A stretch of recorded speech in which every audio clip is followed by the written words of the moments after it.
week 3, session 2. What we're going to do in session 2 is it's going to have a similar sort of format to the first one of the week. So we're still going to start with some headstands again. We're adding some frog stands again as well, just again work on that sort of the feeling of balancing on your hands. So if you don't remember what that is, have a look back at the previous sessions. There'll be a demo video on there on the frog stand. The goal of that drill is just to feel the balance in your fingers in the back of your hand. So fingertips, when you're in a handstand balance, is going to push your feet backwards. Digging the heel of your hand in is going to push your feet forwards. Cool, so that's how we can rock and roll and change the position of your hand. So take your time with the headstand and the frog stand in the warm-up. Make sure those feel good. You can feel those actually being controlled. Cool. So the drill is still going to be the single leg pike. We're going to try and add some switches to it.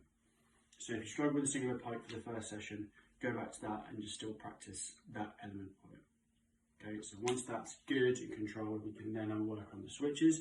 But we're sort of in between stage, and we don't have to switch both legs at the same time. So the single leg pike switch is going to be same position against the wall. You're in that sort of 10 and 2 shape.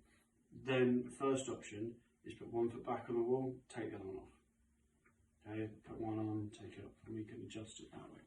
Cool. Ideally, we're going to try and work towards moving both legs at the same time. So we're going to start 10 and 2. Then we're going to switch. They both come up to that 12 o'clock. They'll pass and come opposite 10 and 2. Cool. So we're going to try and balance it out that way.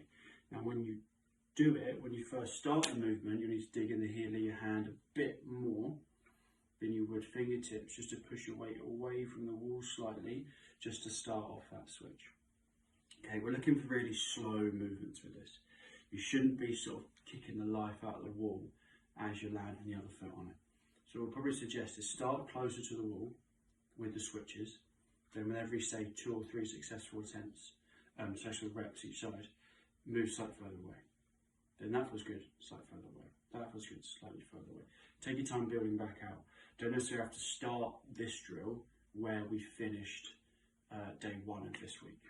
Okay, so we can adjust it a little bit and slowly progress on. Again, looking for really slow movements in the switches, nothing too sort of fast as we go through. And then the accessory stuff for today, fairly simple.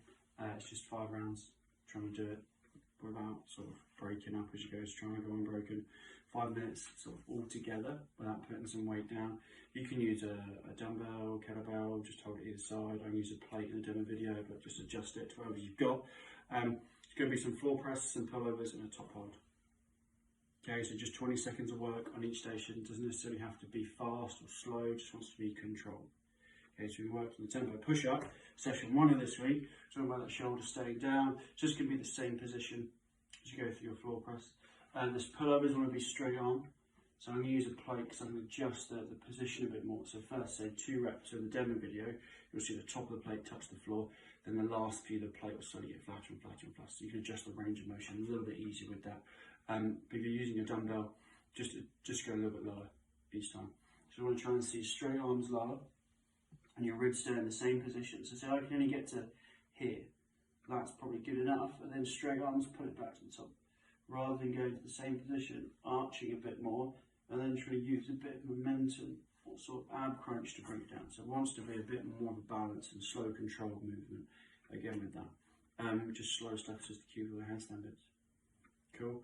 Again, any questions? Give us a shout.